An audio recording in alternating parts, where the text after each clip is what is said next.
Bismillahirrahmanirrahim. Assalamualaikum warahmatullahi wabarakatuh. Apa kabarnya kalian semua? Semoga hari ini sehat-sehat selalu.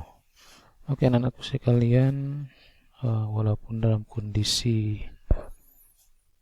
pandemi COVID-19, tapi kita tetap harus semangat dalam belajar dan jangan pernah menyerah.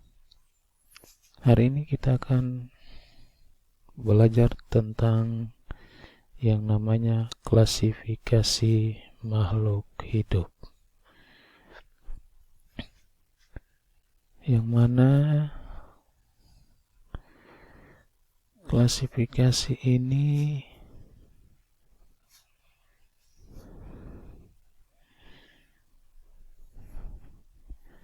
merupakan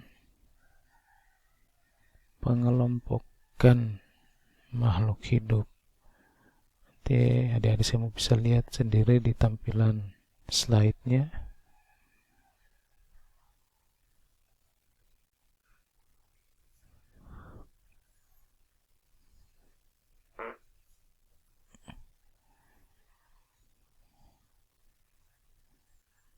Ya, kita lihat dulu pengertian klasifikasi.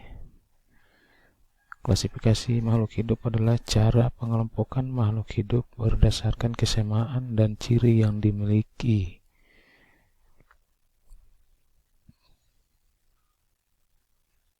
Nah, tujuan utama dari klasifikasi ini adalah apa? Yang kita lihat yang pertama adalah tujuan dari klasifikasi ini adalah makhluk hidup adalah untuk mempermudah mengenali, membandingkan, dan mempelajari makhluk hidup. Manfaat dari kita mempelajari klasifikasinya adalah apa? Jadi bisa lihat sendiri manfaatnya, yaitu yang pertama kita dapat mendeskripsikan ciri-ciri makhluk hidup untuk membedakan tiap-tiap jenis agar mudah dikenal. Yang kedua, mengelompokkan makhluk hidup berdasarkan persamaan ciri. Dan yang ketiga, mengetahui hubungan kekerabatan antar makhluk hidup. Dan yang keempat, mempelajari evolusi makhluk hidup atas dasar kekerabatan.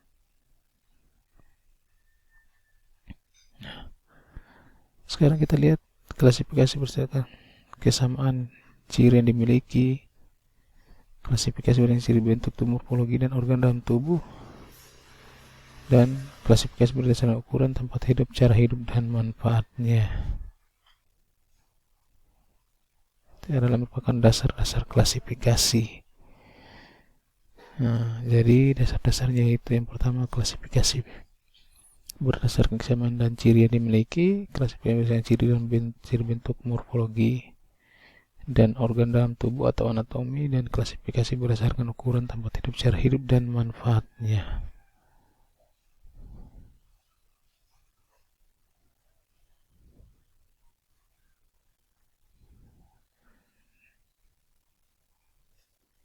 Nah, sistem klasifikasi yang saat ini digunakan itu sistem klasifikasi Linnaeus, yaitu sistem klasifikasi makhluk hidup berdasarkan takson.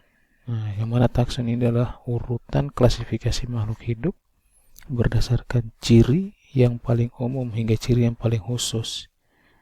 Nah, ilmu yang mempelajari takson ini disebut dengan taksonomi. Nah, makanya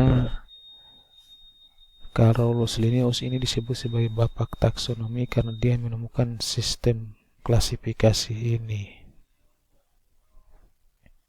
Nah, ini adalah urutan takson.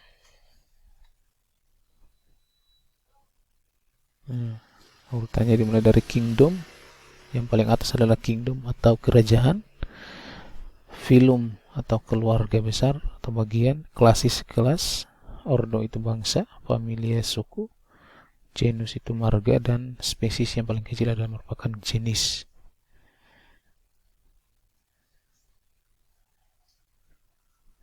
Ini tabel urutannya dalam bahasa Latin, bahasa Indonesia, dan bahasa Inggris.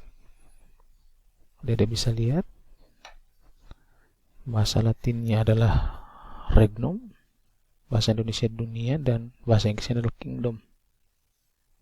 Nah, kingdom itu merupakan kerajaan. Jadi yang paling bawah adalah spesies. Jadi mulai dari spesies, genus, familia, ordo, klasis, divisi, dan regnom.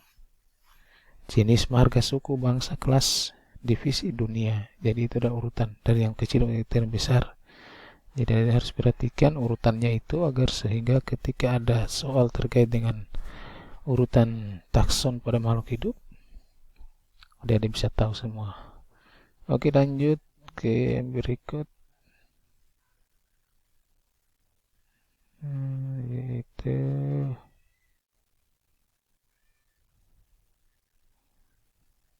kriteria klasifikasi makhluk hidup atau kriteria klasifikasi tumbuhan.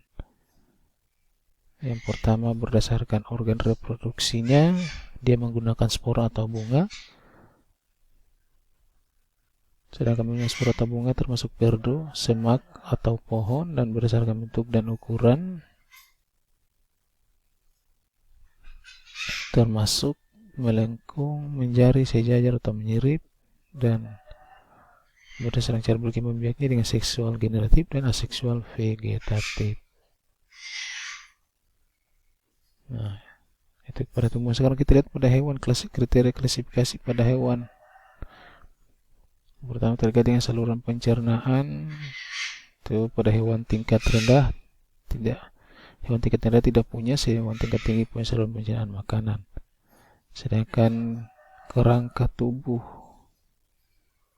atau skeleton, yaitu kerangka luar exoskeleton atau kerangka dalam endoskeleton. Nah, sedangkan pada anggota gerak, dia kaki atau bukan kaki.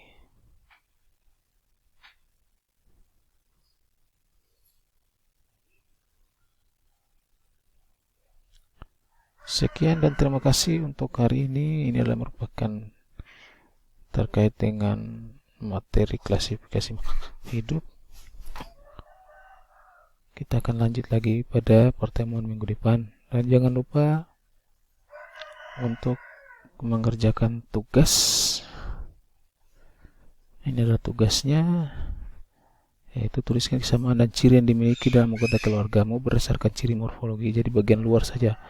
Adik-adik bisa lihat contoh kesamaan ciri morfologi dari kalian dengan kakak, adik, bapak atau ibu atau kakek dan nenek.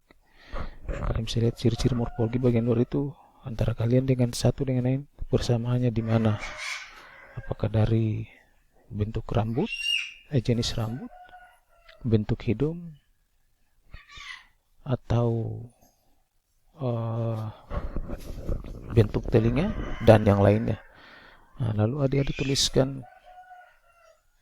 pada buku tugas, lalu difoto. Setelah itu dikirim ke nomor HP saya.